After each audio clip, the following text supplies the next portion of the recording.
Hello and welcome back to what is another video. Today we're going to be looking at the Minecraft in RTX with the Colosseum. So without further ado, let's dive right in. So the first part you're going to be noticing here is the underground portion of the Colosseum. And you'll notice a lot of path trace light. This is part of the RTX update. It is automatically calculated to be path traced and is doing a very good job. As you can see, it's passing through lots of events in the Colosseum. And some other features include some of the new three-dimensional shapes that are on top of the blocks. And as we go upstairs, you'll notice that there's light just shining through the doorway, as the sun normally is, and then your eyes adjust. So that is a huge change with the RTX update. The next big change is the bloom and also the shininess, which you could see for a slight moment on the gold, and you can see it again. You can also see reflections in many of the RTX texture packs. However, this texture pack doesn't have as many reflections since it's trying to show a time before, in the BC era, I should say. Now here you can see the bathroom where you might see some reflections, especially in the water, but it's not that completely noticeable. And then you have to see the glass, and the glass is much nicer than what you normally see in Minecraft. Something that's really noticeable in the glass is the reflections, which is probably the most reflections you'll see in this RTX map. One thing that you'll notice that's really cool about this RTX map is the amount of detail that's put into it. It's actually a really, really close replica to what the real Colosseum would have actually looked like. So, it's actually pretty accurate. And some other cool things are the controls. And one thing that I personally really liked when I was trying out this map is the fact you could actually do dreams, jump to other sides of areas where you could see down at different views. Like there you can see where the Roman Emperor would have sat, and so on and so forth. This RTX update, or more like map, is really more accurate than some of the previous models, is mostly because there's more lighting features in it, and I was able to notice that by testing it while I was playing on the map.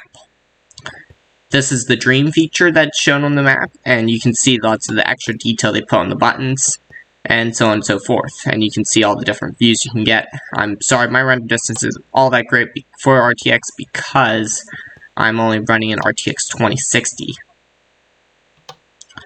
But that should be most of the video. Next up, we're going to be talking some things about RTX. Okay, so now let me start you off with one of the big misconceptions about Java. It actually cannot support RTX. It physically is unable to actually support it. That's why Minecraft, or Mojang Studios, decided to put it on the Bedrock editions, because it supports at bare minimum DirectX 11, actually just basically DirectX, which for RTX you need DirectX 12. So since the Java edition can't support DirectX 11, let alone DirectX, it cannot have RTX. Another parts about the RTX is that it uses RT cores. If your computer doesn't have an RT core at all, it won't be able to produce RTX, or it may be able to produce RTX, but I'm very certain that Mojang has blocked that at this point, that you cannot use it with a lower grade graphics card, because they've unlocked the full load of RTX on their game. One other portion that is a huge problem where people don't really normally see it is that RTX is not just path tracing. Lots of people see it as just path tracing, but it's not. It's much more. It actually does a lot of other things, and to really get a look at it, you may want to look at some other videos. But it has reflections, it has shadows, but the shadows are just the most noticeable.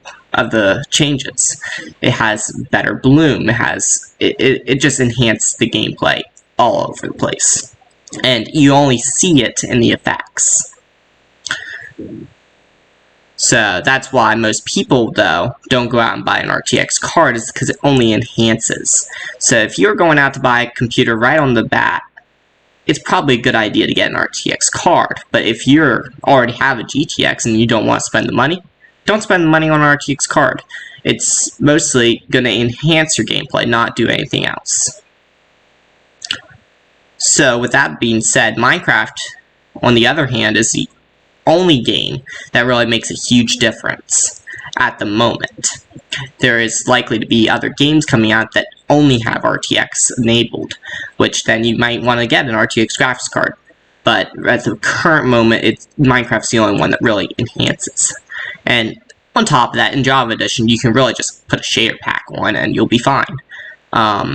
Except you won't, because you won't get the shininess effects, you won't get the reflections, and so on and so forth. So, if you want to that extent of detail, I would probably go with the Bedrock Edition, because you can have that version-wide for every update, and your packs would always work. Whereas on Java Edition, they have to update it for every single version, and that can be a pain, and I'm pretty sure that some creators are just giving up at this point, where they just use shaders, which actually can transfer to the version to version. I've actually been using the same shader pack on Java Edition since 1.12, and it's now like 1.16.4, and it's still working. So, with all that being said, that pretty much does conclude this video. I would really recommend, if you have an RTX graphics card, to please check out the Colosseum map and some of the other RTX maps, and I probably will be doing more videos on this if I get enough viewage on this one. So without further ado, I hope you all have a great day, and please remember to leave a like or comment or anything you want to do. Bye!